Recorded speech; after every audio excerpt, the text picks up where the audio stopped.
Olá, irmãos queridos, bem-vindos ao nosso podcast Partilha Entre Irmãos da comunidade Bom Pastor. Estamos nós aqui, eu e minha irmã Laura Beatriz, esperando você chegar para a gente ter a nossa partilha de hoje. Laura, tudo beleza? Tudo certinho? Tudo na alegria desse tempo lindo. Padre Antônio, eu amo o Advento. As leituras da missa diária são assim... Consolai o meu povo, levantai, encorajai, são palavras tão... Que tempo lindo, Padre Antônio, eu amo o Advento, amo. É para levantar defunto, né? Mas é verdade, né? Que tempo bonito. De alguma maneira, é como se a igreja quisesse injetar no coração da gente um pouco de esperança, né? E por calhar com o final do ano civil, eu acho que é um tempo muito propício para isso, né?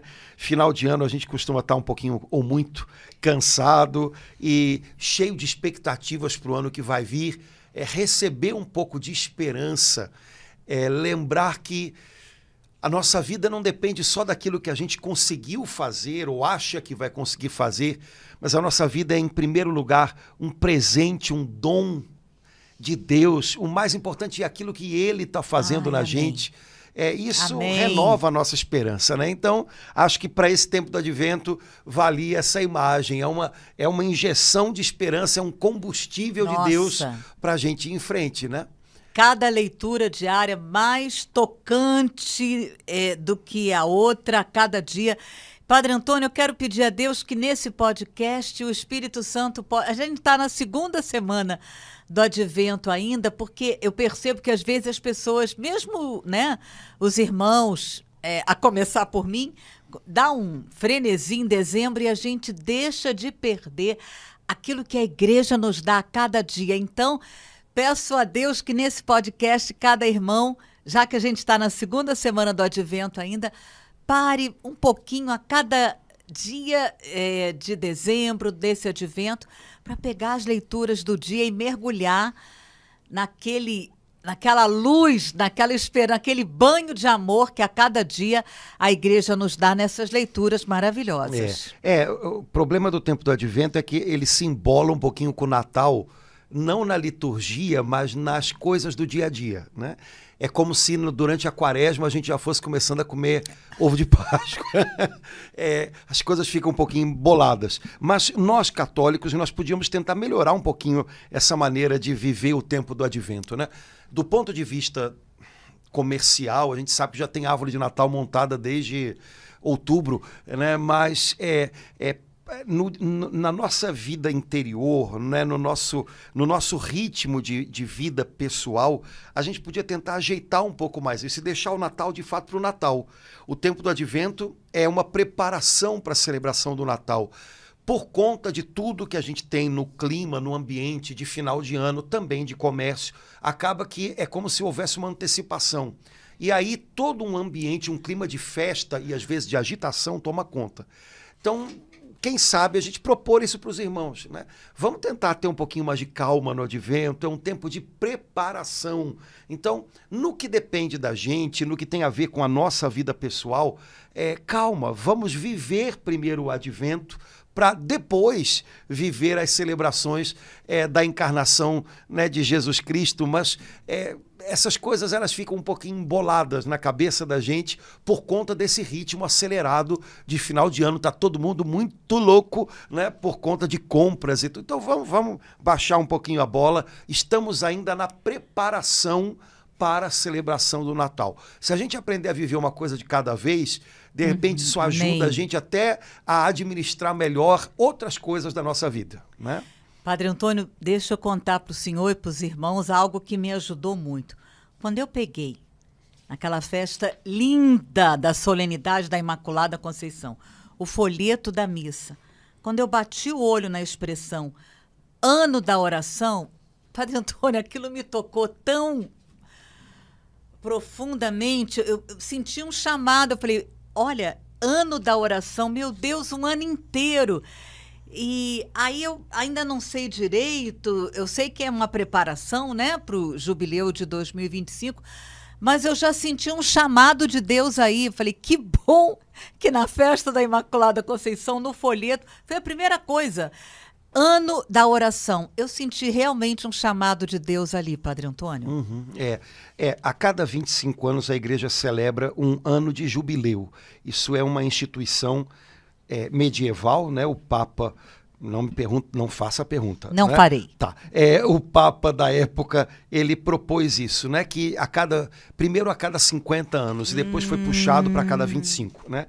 Houvesse um ano de jubileu, ou seja, um ano em que as pessoas tivessem a oportunidade de realizar peregrinações, realizar obras de conversão, que também pudessem receber indulgências, que fosse como a Escritura fala, né, do jubileu no Antigo Testamento, como Jesus diz que ele veio para inaugurar um tempo de jubileu, que as pessoas pudessem experimentar isso de uma maneira bem concreta.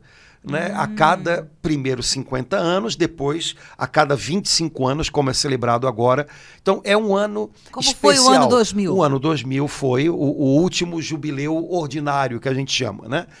Então vamos ter agora em 2025 mais um ano de jubileu, ou seja, é um ano que a igreja nos dá para experimentar, por meio de sugestões que ela nos faz, como por exemplo as peregrinações, a graça de Deus chegando na nossa vida e nos dando uma nova oportunidade, um novo começo, um novo tempo. E o Papa Francisco desejou que o jubileu de 2025 fosse preparado como normalmente, aliás, o Papa João Paulo II também fez isso, preparando o jubileu do ano 2000, né? O jubileu de agora fosse preparado por anos anteriores, dedicados a algum tipo de atividade que ele considerava que seria importante. 2023, que está acabando, quero dizer nada não, mas acho que a maioria das pessoas nem ficou sabendo, né? Mas o Papa sugeriu que nós retomássemos os documentos do Concílio Vaticano II e estudássemos para que essas palavras, né, da igreja, dos bispos, desse nosso tempo, pudessem nos inspirar atitudes para agora. Atitudes de presença da igreja, de evangelização no nosso tempo, que precisa tanto do evangelho de Jesus. Mas 2023 já está acabando, e a proposta do Papa para 2024 é justamente essa, que 2024 seja um ano dedicado à compreensão da oração e à vivência da oração. E aí ele propôs, para não complicar nada, porque a mania da gente é complicar tudo, né? A proposta do Papa foi, olha, não vamos complicar muito. Vamos, durante o ano de 2024, voltar ao Pai Nosso. Oh, glória. O Pai Nosso é a oração que o Senhor nos ensinou, é o modelo de toda a oração e é um programa de vida. Então vamos voltar ao Pai Nosso, vamos nos encher com o Pai Nosso, vamos aprender a orar com o Senhor. Afinal de contas, no Evangelho de Lucas, o que motivou Jesus a ensinar o Pai Nosso foi um pedido dos discípulos. Senhor, ensina-nos a orar como João ensinou os discípulos dele, né? Então o Papa diz, olha, esse ano vamos repetir muitas vezes a Jesus essa súplica, Senhor, ensina-nos a orar. E ele vai abrir diante dos nossos olhos e do nosso coração aquela mesma oração que ele ensinou um dia. E ela vai ter diante de nós um brilho especial, um toque especial. E de fato eu creio que o Papa acertou na mosca. Eu acho que é uma boa coisa para a qual a gente voltar. Afinal, o Pai Nosso é a oração do Messias. A oração com a qual o Messias ensina o seu povo a orar. É a oração do povo da nova aliança, ou seja, do novo relacionamento com Deus. E nesse novo relacionamento com o Pai que Jesus trouxe para nós, o Pai Nosso é um modelo de toda a oração. Jesus não ensinou o Pai Nosso só para que nós o repetíssemos, mas Jesus ensinou o Pai Nosso para que a gente tivesse nele o modelo para todos os momentos em que a gente precisa orar. Ou seja, quando eu precisar encontrar palavras ou motivos para expressar o meu coração a Deus, eu posso encontrar tudo isso na oração do Pai Nosso. E vai ser um caminho seguro para a minha oração. Padre Antônio, dois pontos aí na sua fala me tocaram profundamente. Primeiro, até com vergonha eu falo isso. Nesses anos todos, eu acho que eu nunca fiz essa oração. Senhor, ensina-me a orar. Não me lembro. Eu posso até, ai Jesus, ter falado isso em algum grupo, mas no íntimo eu nunca virei para Jesus e falei isso. Isso me tocou profundamente, como os apóstolos. Senhor, ensina-me a orar. Pedi para ele. E o segundo foi a primeira palavra do Pai Nosso, Pai. Eu fico imaginando assim, como é que Jesus falou esse...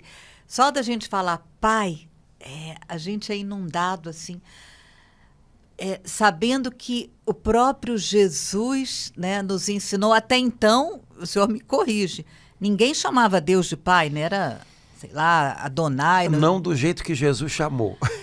Agora, era para Deus, o Criador, Pai, Pai Nosso. Então, esses dois pontos me tocaram profundamente. Eu tenho ficado, engraçado, né? Eu tenho ficado mais atento com a palavra nosso. Padre Antônio. Pelo seguinte, porque a gente se acostumou a rezar, né? Pai Nosso, que na verdade em português seria mais normal a gente falar nosso Pai, né? Mas Pai Nosso, a gente acostumou, né? Porque a nossa língua recebe, vamos dizer assim, o uso da oração do latim, então, ok. Mas a gente está acostumado a pensar assim, bom, Jesus nos ensinou a falar Pai Nosso, porque Ele quer que a gente lembre que todos nós temos um só Pai, isso é verdade. Mas eu acredito que Jesus ensinou a gente a orar Pai Nosso, porque Ele queria que a gente orasse muito juntos.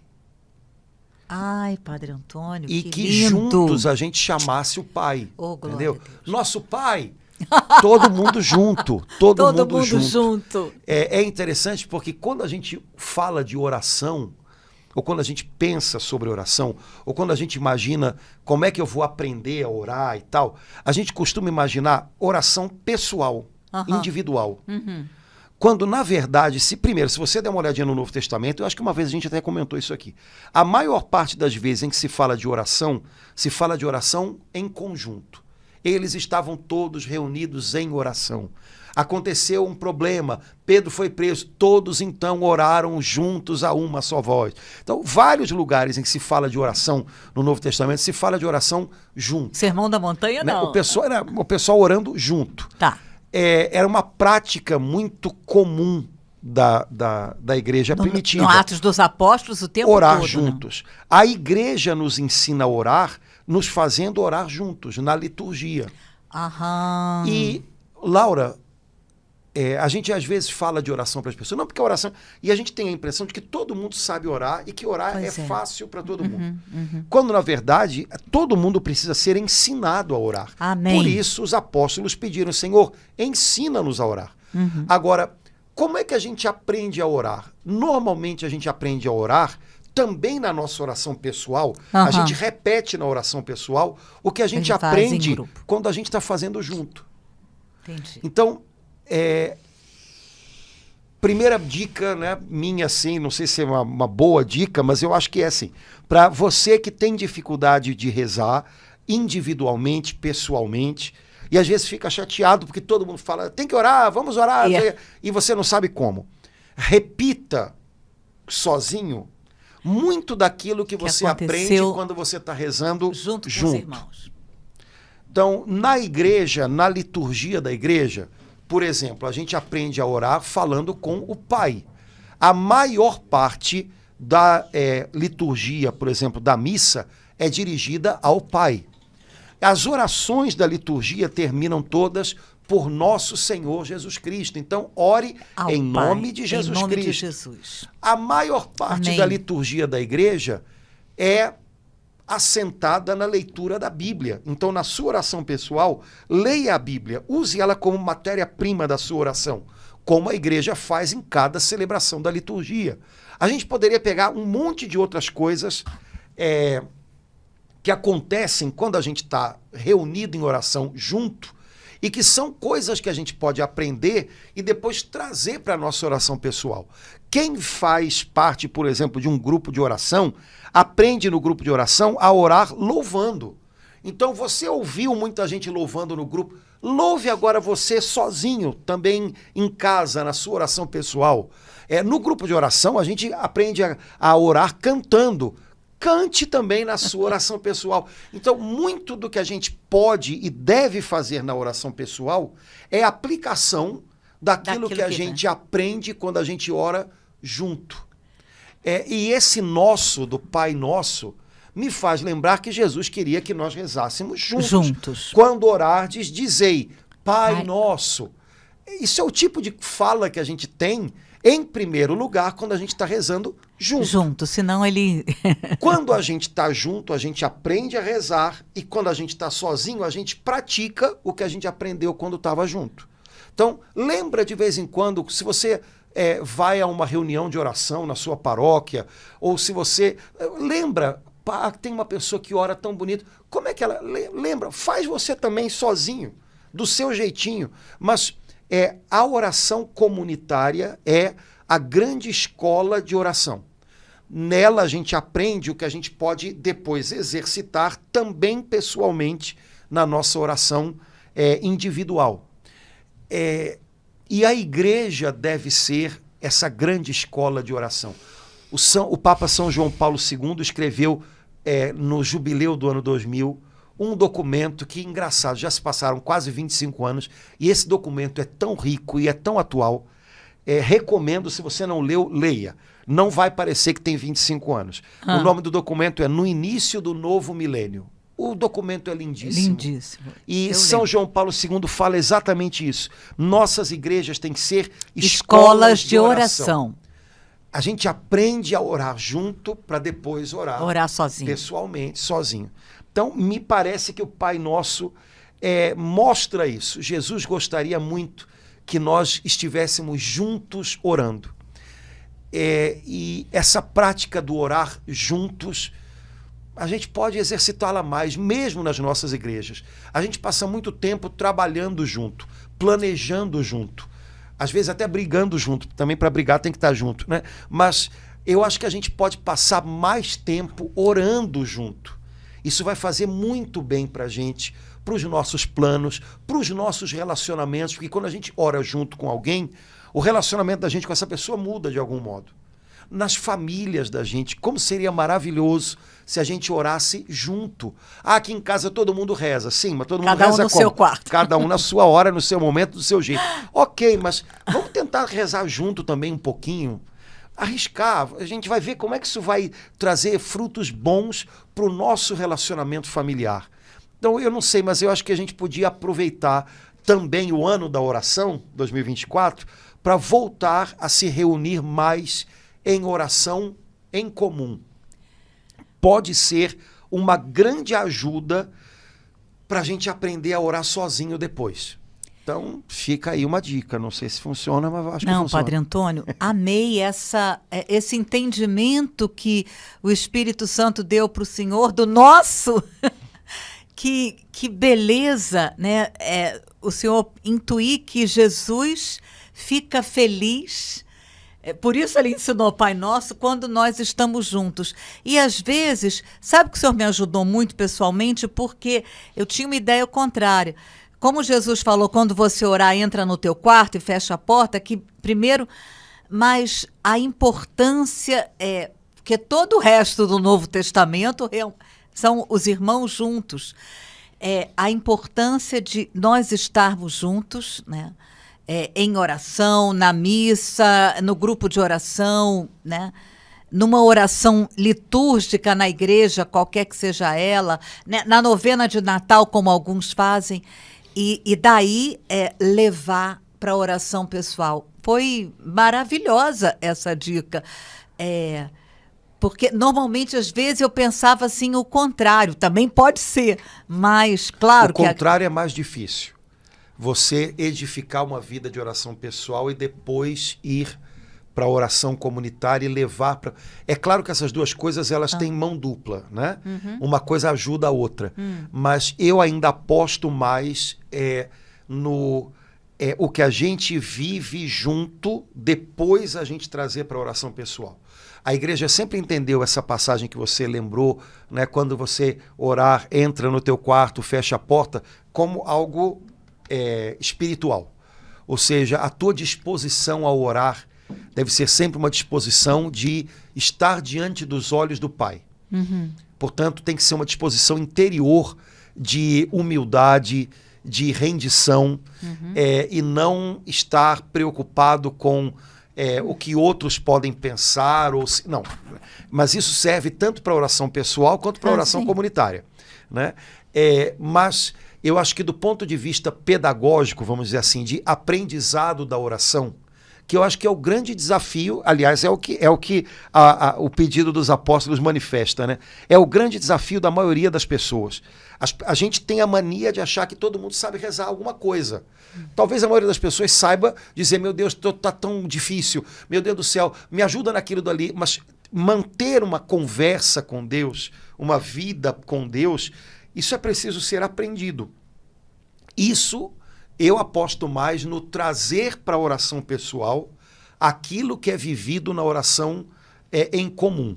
Nós católicos temos uma grande chance, que é a liturgia da nossa igreja, que já traz um monte de coisas ali, vamos dizer assim, que facilitam, né, o nosso aprendizado de oração. Mas não só a liturgia, também um grupo de oração, ou como você lembrou, a novena de Natal, ou o cenáculo de Nossa Senhora, o que for. Mas orar junto, quando a gente está disposto a aprender a rezar, ele traz muitos elementos para a gente. O que eu preciso fazer então? Ter a perseverança de separar momentos para minha oração pessoal, naquele momento não me deixar levar logo pela pressa para ir fazer outras coisas e aplicar nesses momentos aquilo que eu aprendi com os meus irmãos, com a igreja, rezando junto. Eu acho que para quem precisa aprender a rezar, esse caminho é o mais seguro, vamos dizer assim. Padre Antônio, sabe o que eu estou sentindo? Que o senhor está tirando quilos de peso das costas, com isso que o senhor falou. Assim, o peso de, meu Deus, eu não consegui orar hoje. E agora? Eu não sei como orar. E assim, até as pessoas que estão na caminhada, né? E que têm dificuldade para orar, né? E que ou não estão conseguindo orar, ou não estão sabendo, ou se perderam na oração, que isso pode acontecer com qualquer um.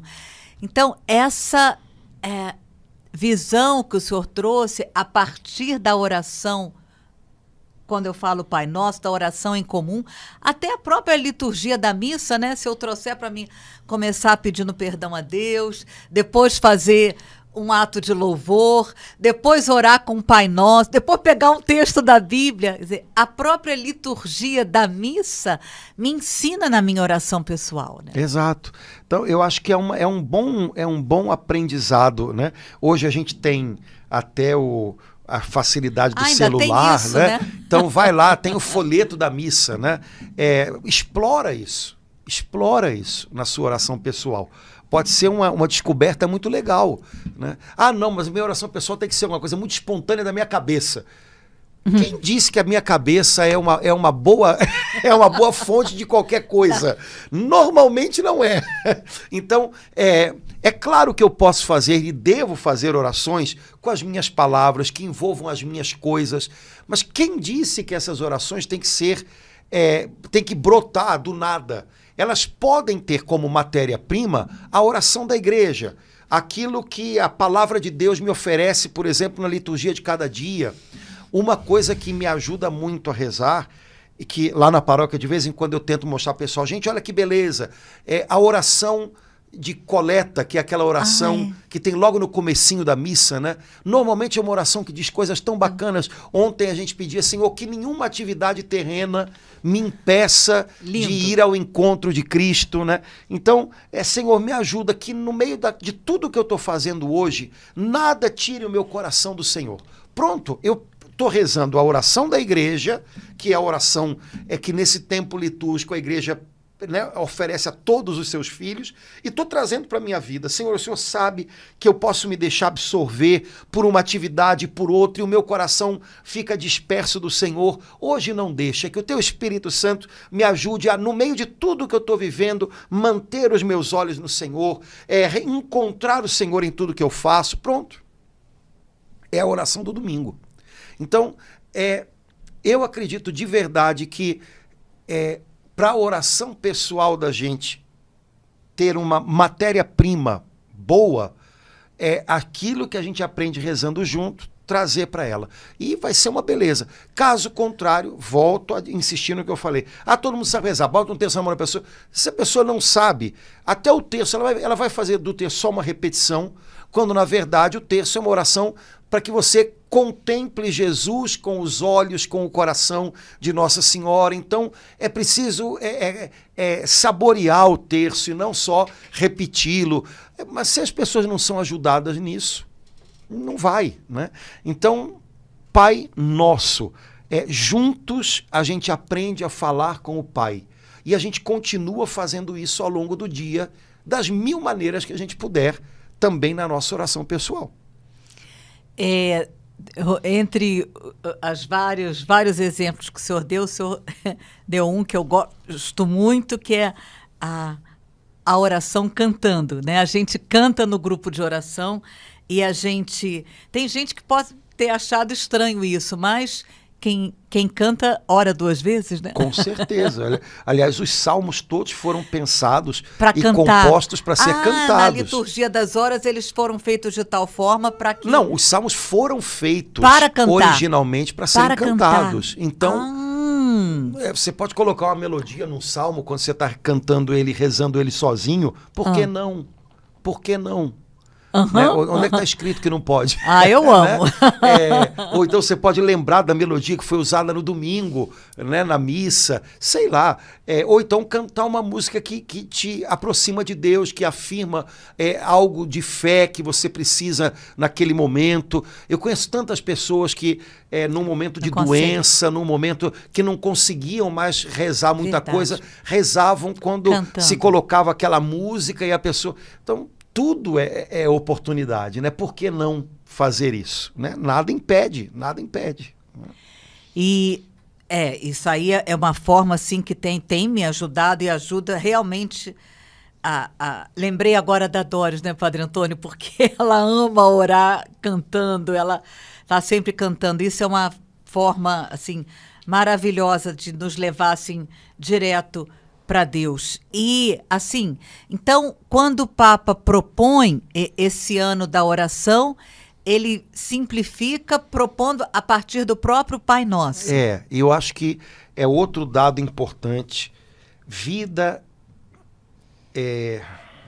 interior, vida espiritual que vai amadurecendo, é vida espiritual que vai simplificando.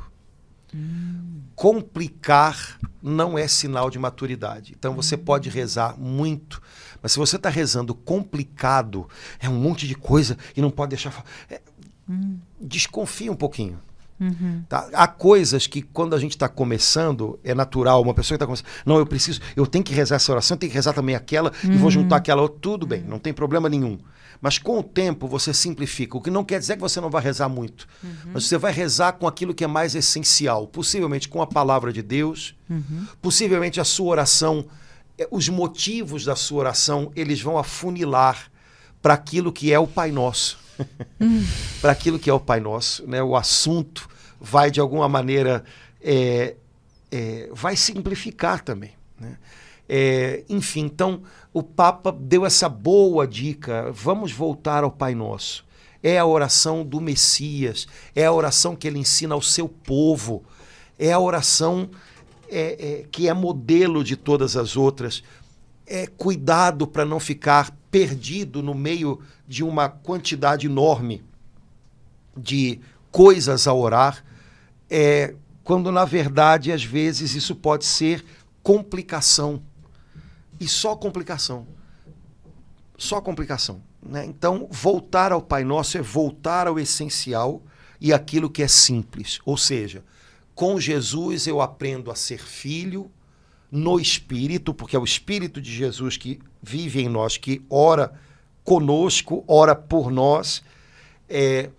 Com Jesus eu aprendo a chamar o seu Pai de meu Pai, de nosso Pai. Sabe, aí a gente vai voltando para o que é essencial, né?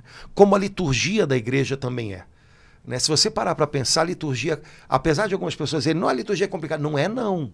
A liturgia, ela é bem simples, ela vai naquilo que é essencial, ela não se perde num monte de emaranhados, ela vai para aquilo que é o mais essencial. Então me parece que nesse sentido o Papa já está dando uma dica importante. Construa sobre aquilo que é o fundamento. Outras coisas são até boas, mas outras coisas não são o fundamento. Então, eu devo ter, como você deve ter as suas, as nossas devoções particulares, aquelas coisas que a gente gosta pessoalmente, tudo bem. Só que essas coisas todas, elas não são o fundamento, elas são colocadas junto, vamos dizer assim, para aquecer aquilo que é a base. Mas a base é o nosso relacionamento com o Pai em Cristo, no Espírito Santo. Isso é a base. Nada pode estar no lugar disso, né? Então, minha querida Santa Terezinha está tendo a minha Bíblia aqui. Gente, olha, linda, né? Santa Terezinha está aqui. Amo Santa Terezinha, mas Santa Terezinha não pode entrar no lugar do meu relacionamento com o Pai. Santa Terezinha me ensina um monte de coisa legal, me ajuda, reza por mim, mas quando orardes, dizei Pai Nosso. Então, isso é o fundamento. Eu não posso rezar para Santa Terezinha? Pode, mas será que é difícil entender? Né? Santa Terezinha não é o Pai do céu. Então, vamos arrumar essa obra aí, porque senão essa construção vai ficar parecendo puxadinho, cheio de porta e de janela abrindo para um monte de lugar e você não sabe por onde é que você está indo. Né? A vida interior não pode ser um monte de puxadinho, ela tem que estar assentada sobre aquilo que é essencial. Ela tem que ser simples. As coisas que Deus vai nos dando pessoalmente, como graças particulares, elas se assentam sobre aquilo que é essencial. E elas não roubam a simplicidade da nossa vida com Deus. Senão vira uma coisa, tá entendendo? Então, voltar ao Pai Nosso é voltar àquilo que é o fundamento da vida de oração. Acho que foi esse o chamado que o Papa quis fazer para a gente. E o que nos ajuda muito, né, Padre Antônio? Porque sem querer a gente pode fazer isso que o senhor falou, né, de acabar, assim, colocando as devoções no lugar do relacionamento, que é maravilhoso, gostei da palavra, que aquece o nosso coração, mas a oração é voltada ao Pai, em nome de Jesus, pela ação do Espírito Santo, porque é Ele que nos abre, que nos move a orar. E não posso deixar de comentar com o senhor, já que a gente está falando de oração, sem aprofundar, que eu amo a liturgia das horas. A gente aprende aqui na comunidade a fazer a oração pessoal e amo laudes. E laudes tem me ajudado muito, Padre Antônio. Aprendi com o Monsenhor Elia, principalmente quando a gente vê um salmo, como, por exemplo, aquele salmo, minha alma está triste até a morte. Mas hoje eu estou super alegre, mas tem muita gente que está triste. Então eu me coloco no lugar daquelas pessoas. Então, assim, entre outras grandes maravilhas da liturgia das horas, o que me toca é isso. Ou então o contrário, né? Estou exultando de alegria no Senhor e eu estou triste, mas eu me uno àqueles irmãos que estão alegres, e me uno a eles, então eu posso orar aquela oração, aquilo que eu estou lendo, não é o meu sentimento, mas eu posso orar na força do Espírito Santo, me unindo a todos aqueles que naquela hora estão felizes. Isso tem, assim, me ajudado muito. A liturgia, ela tem esse talento de lembrar pra gente que a gente faz parte de algo que é maior do que a gente. Oh, glória! E aí, ela faz isso, às vezes, ela prescinde do nosso sentimento. O que para a vida de oração, às vezes, é ótimo, né? Porque o nosso sentimento não pode ser a locomotiva da nossa vida de oração, senão não vai para muito lugar, né? Mas eu faço parte de algo que é maior do que eu. Então eu me alegro com quem está alegre, eu me entristeço com quem está triste, né? Na liturgia é sempre o nós que está orando, é o nós da igreja, é o nós da igreja unida a Jesus. Nunca é só o eu. E isso é uma coisa importante. Quando a gente limita a nossa vida de oração só ao que é eu, e o que eu posso chamar de meu, e tudo gira em torno de mim, só daquilo, isso é um perigo, porque muitas vezes a gente se perde justamente dentro da gente. Nossa, e fica nas ali... nossas coisas, fica girando, siderando em torno delas.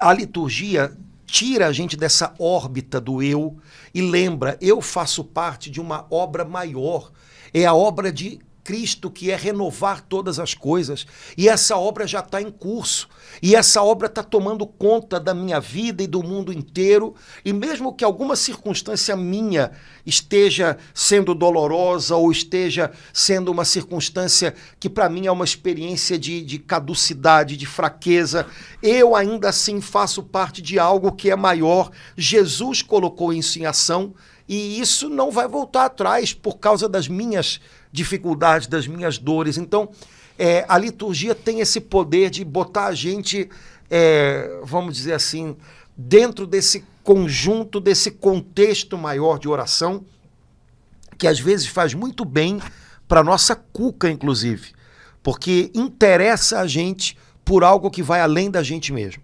Eu faço parte de uma obra de Cristo, Amém, que é imparável, não sei se essa palavra existe, que é invencível, já está em curso, já está acontecendo. Então, quando eu oro com a igreja, quando eu oro com a igreja unida a Cristo na liturgia da missa, na liturgia das horas, é como se eu saísse um pouquinho dessa prisão interior dos meus sentimentos, das minhas limitações, tomasse fôlego subindo num monte de onde eu posso ver Deus está fazendo mais, e eu faço parte disso. Então, essa característica que você lembrou da liturgia e que nos faz intercessores, porque quando eu me uno a quem está triste ou a quem está feliz, eu estou, de algum modo, vivendo essa missão que é a missão mais fundamental de Jesus, a missão de interceder, de me unir a outro. E tudo isso são experiências que fazem muito bem para a nossa alma, que nos colocam numa perspectiva melhor, uma perspectiva mais segundo o coração de Deus. Porque, afinal de contas, a gente pode, de tal maneira, forçar a barra da nossa vida de oração, que ela continua sendo só o espelho da gente mesmo, ao invés de ser um encontro com o Senhor que alarga os meus limites, me faz ir mais longe. O meu momento de oração não pode ser um encontro de novo comigo mesmo e com os meus problemas e só. Tem que ser um encontro com Deus, e Ele me tira um pouco disso e me leva e me faz ver um pouco além. Isso é importante para a nossa alma, para a nossa mente, e a liturgia ajuda muito a gente a fazer isso. Nossa, Padre Antônio, quer dizer, eu lembro que quando a gente estava falando de Efésios, algumas semanas atrás, teve um texto ali voltado para a oração, que eu acho que o senhor falou isso, o risco que a gente corre, aí a nossa oração fica ali, em vez de acho que foi quando falou de louvor, em vez de estar voltada para Deus, eu fico ali voltada para mim, em vez de eu me dirigir a Deus, eu fico ali. Na verdade, a maior parte, para pensar, a maior parte do nosso tempo de oração tem mais a ver com a gente do que com Deus. E não sei se nos ajuda muito, não. Há muitas pessoas que rezam e continuam desanimadas, abatidas, pessimistas, críticas em excesso, sei lá mais o quê, né? Porque se a maior parte se não todo o meu tempo de oração é sobre eu e os meus problemas, e não sobre Ele e os seus propósitos e a sua glória, tá bom, então eu vou continuar rodando na mesma rotação, no mesmo disco, né? Quando, na verdade, se é um encontro com Deus, se o assunto é Ele, se o alvo é Ele, poxa, quando eu terminar esse negócio eu vou estar melhor, né? Eu vou estar um pouquinho menos eu e um pouco mais ele, né? Então vai ser diferente, vai ser diferente. Eu acredito que é uma coisa na qual a gente possa melhorar. Isso tem a ver com aprender a rezar. Não tem a ver só com fórmulas. Né? Então eu vou te passar umas fórmulas. Reze isso daqui. De vez em quando o pessoal pergunta, padre, qual é a oração boa para isso ou para aquilo? Eu falei, sim, para espinhela caída é uma coisa, para unha encravada é outra. Gente, pelo amor de Deus, né? Não é por aí, né? Não é por aí. É ficar um pouquinho mais atento a isso, né? Quando a gente falou de Efésios, eu acho que a gente tocou de fato um pouco no nesses louvor. pontos, né? De que cuidado para a gente não ficar eternamente se encontrando só com os problemas da gente de novo, e de novo, e de novo. Né? Porque senão, será que isso é de fato oração? Ou na verdade eu estou o tempo inteiro debruçado só sobre eu mesmo e sobre os meus problemas? Tá bom, mas isso não muda nada. Né? Quando eu me volto para ele, né? Quando eu olho para ele, quando eu entro nos planos dele, quando eu lembro dos planos dele, pronto, tudo começa a tomar outra direção dentro de mim. Pode ser uma coisinha que a gente poderia levar em conta na nossa oração. Caso contrário, temos aí um problema. A impressão que dá é que todo o nosso assunto com Deus se resume a problemas nossos. Eu acho que tem pessoas, eu acho que Deus até tem umas pessoas que ele não deixa ficar sem problema, porque ele sabe que se essa pessoa ficar sem problema, ela nunca mais reza. Porque não vai ter o que falar com ele, entendeu? Não, porque a única coisa que... Senhor, o meu filho. Eu acho que o Senhor fica pensando, bom, se eu der um jeito nesse filho, essa pessoa nunca mais vai ter falar nada comigo. Então deixa do jeito que está um pouquinho, óbvio que eu estou, né, exagerando. Mas, sabe, não pode ser assim. É claro que a gente tem direito a falar de tudo com o Pai do Céu e tudo que é nosso importa para Ele. Mas cuidado para a gente não resumir tudo a nós e aos nossos problemas. Como se o centro do nosso relacionamento com Deus fossem nossos problemas. Que coisa esquisita. O centro do nosso relacionamento com Deus é Jesus e tudo que Ele nos trouxe, tudo que Ele nos deu. E a nossa nova identidade nele. E os propósitos que Deus tem, que fazemos parte deles. Sabe? Isso é o centro da nossa vida com Deus, não os nossos problemas. Fala dos problemas, mas fala colocando eles no lugar deles. Né? Não no lugar de Jesus. Como se todo o tempo, né? A Bíblia diz que tudo é por ele e para ele, se referindo a Jesus. Será que na vida da gente é assim? Porque parece que na nossa vida tudo é pelo filho, ou pelo marido, ou pela esposa, ou por ele e para ele. Peraí, calma. Padre Antônio, né, não teve como. Eu sei que vai ser assim. Algumas vezes a gente já comentou isso aqui, mas com isso que o senhor falou, não tem como eu deixar de lembrar que o cardeal Canta la Missa falou que o contrário do pecado é o louvor. Isso é tão estarrecedor, né? Então, o contrário, podemos combinar também, o contrário dos problemas é o louvor, e de uma forma assim especial, né? Eu me vejo, contemplo Nossa Senhora, meu Deus, subindo aquela montanha, que dizem que é assim, né? É Aincari que fala? Aincari. Aincari. Chegando lá, grávida, os primeiros meses, né, a pessoa, normalmente a mulher enjoa. Logo depois, minha alma glorifica o Senhor, exulta meu espírito em Deus, meu Salvador. Uau, que beleza, Padre Antônio. Eu acredito que... Eu sei que o que a gente está falando pode ter gente que está ficando...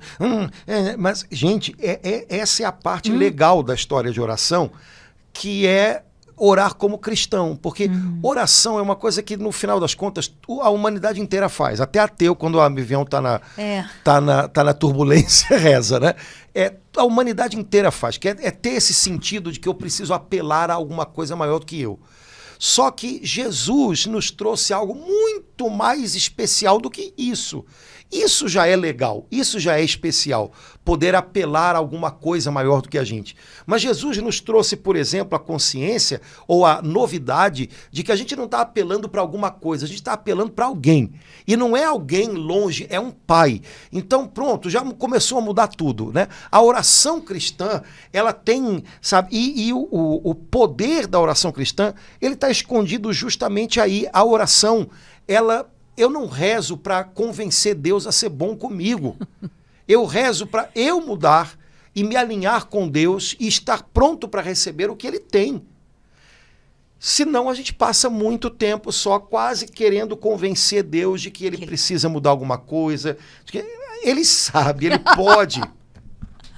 Quando a gente ora, a nossa conversa com Deus não é para informá-lo de alguma coisa, é para que a nossa amizade com Ele, a nossa convivência, a nossa intimidade com Ele cresça. Eu estava um dia desse conversando lá na igreja, dando um exemplo, né? Dizem que numa família, numa casa, né, a mãe sempre sabe de tudo, mesmo que ninguém nunca disse, né? Então, não tem muito segredo para a mãe. Mãe tem dizem que tem um sentido aí que ela pesca tudo, né? E às vezes um filho está passando por um problema, está passando por uma dificuldade grande, e ele acha que ninguém sabe. Mas às vezes a mãe já pescou aquilo há muito tempo. E quando o filho vem contar para a mãe, vem conversar, vem abrir o coração para a mãe, na maioria das vezes ele não está informando ela de nada. Ela já sabe. Mas quando ele fala, o relacionamento deles se fortalece. Porque ele está se abrindo, ele está quebrando qualquer medo da mãe, qualquer desconfiança. A mãe tem a oportunidade, então, de cercá-lo com carinho, com compreensão, dizer, olha, eu sou sua mãe, eu estou aqui, vamos sair dessa junto.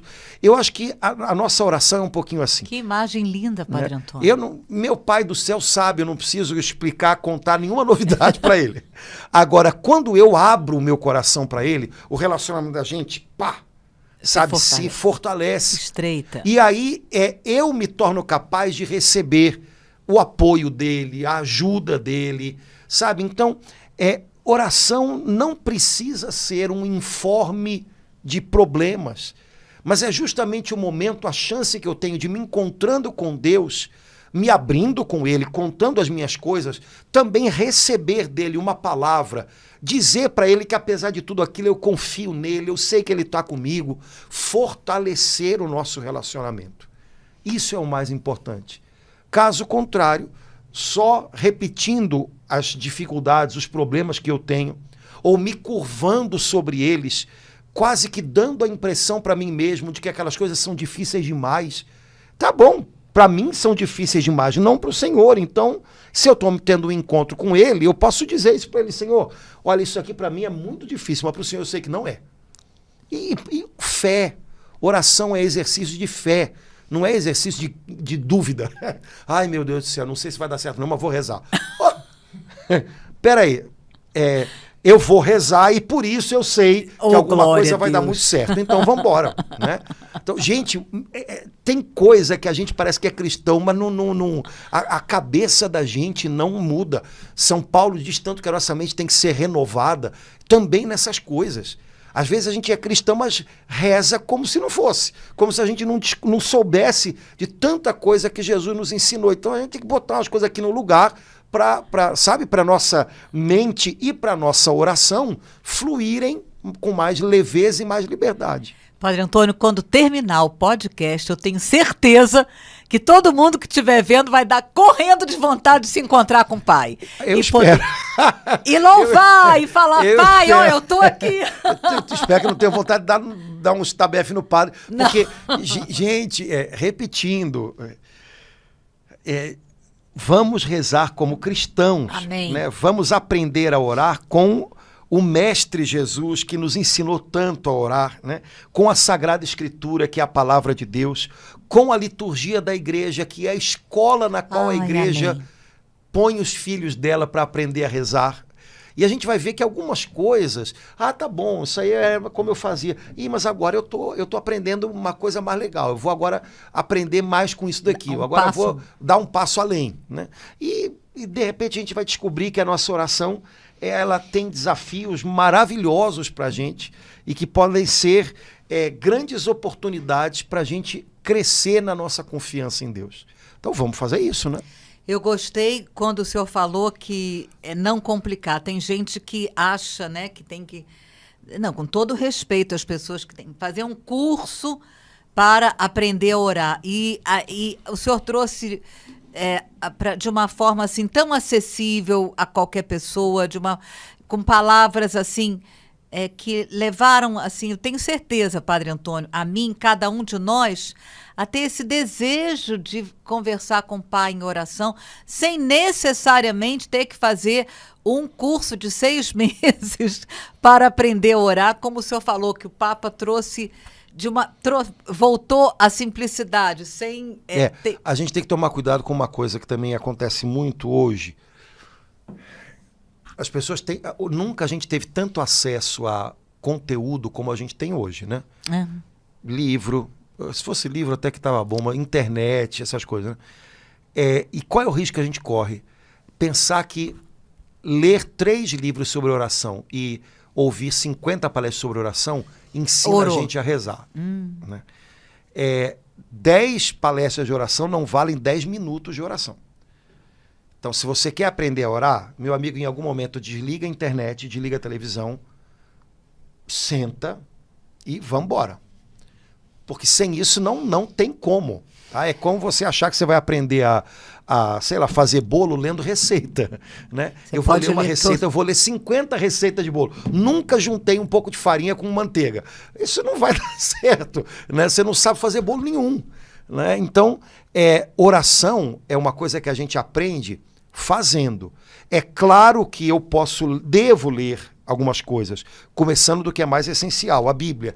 É claro que eu posso aprender, eu já vi aqui que o Papa vai lançar em 2024, o Papa, coitado, a Santa Sé, não sei quem vai lançar em 2024, uma coletânea de textos sobre vida de oração. Já vi umas coisas legais ali.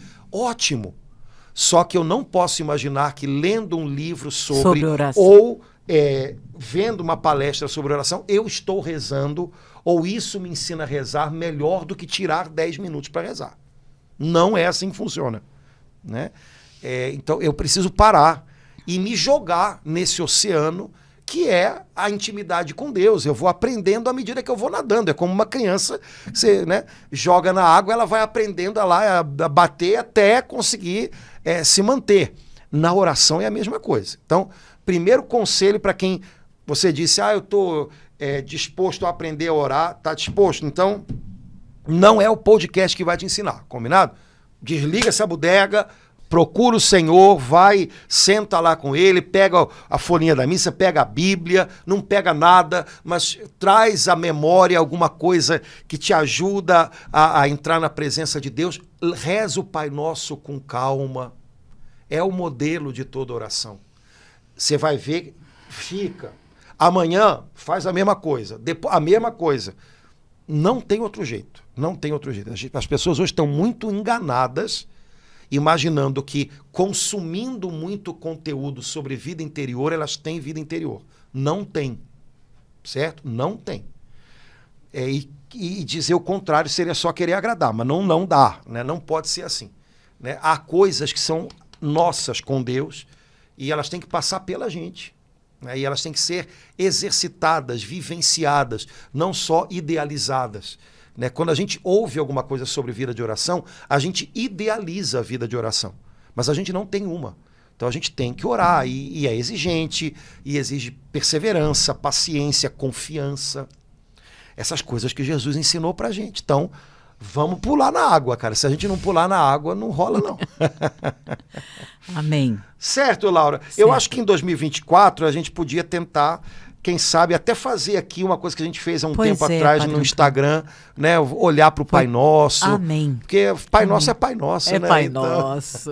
Queria mandar um abraço pro meu amigo, pastor Mike Shee, que está há anos com uma palavra de Deus, uma direção de Deus para meditar sobre o Pai Nosso e tem ensinado durante os últimos anos, Nossa, muita Padre gente, Antônio. de modo especial no ambiente evangélico, a voltar ao Pai Ah, Nosso. que beleza, Padre Antônio. E quando a gente estava falando disso, eu lembrei dele. Vamos ver se um dia a gente consegue fazer alguma coisa com ele, quem sabe, Vamos. né? Abração, meu amigo. Gente, eu espero que a gente não tenha complicado mais. Não, Será que Padre complicou, minha Antônio, filha? de jeito nenhum. Tô Foi com tão. medo. Não faço não, Não, Padre então Antônio. tá Foi bom. tão.